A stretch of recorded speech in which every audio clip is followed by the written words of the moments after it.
2 Kings 7. But Elijah said, Hear the word of the Lord, thus says the Lord. Tomorrow, about this time, a seah of fine flour shall be sold for a shekel, and 2 seahs of barley for a shekel, at the gate of Samaria.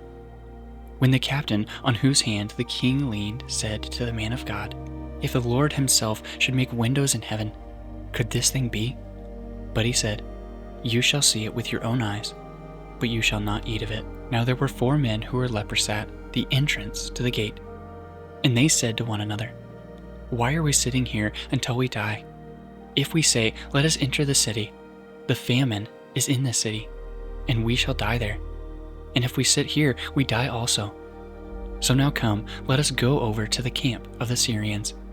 If they spare our lives, we shall live, and if they kill us, we shall but die. So they arose at twilight to go to the camp of the Syrians. But when they came to the edge of the camp of the Syrians, behold, there was no one there. For the Lord had made the army of the Syrians hear the sound of chariots and of horses, the sound of a great army, so that they said to one another, Behold, the king of Israel has hired against the kings of the Hittites and the kings of Egypt to come against us.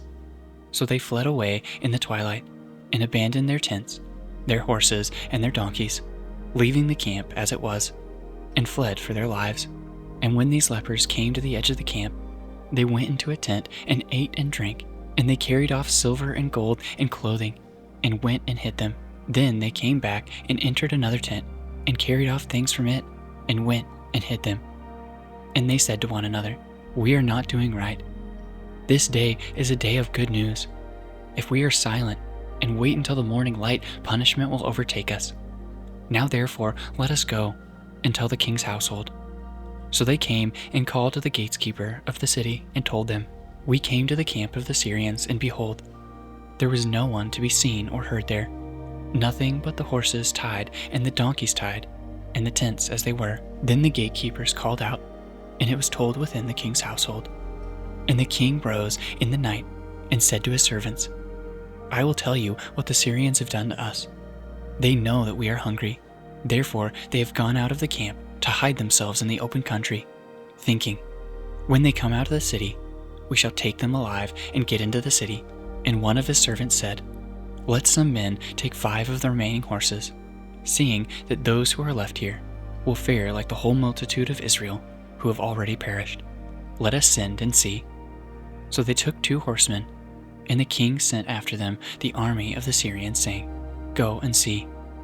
And they went after them as far as the Jordan, and behold, all the way was littered with garments and equipment that the Syrians had thrown away in their haste. And the messengers returned and told the king. Then the king went out and plundered the camp of the Syrians.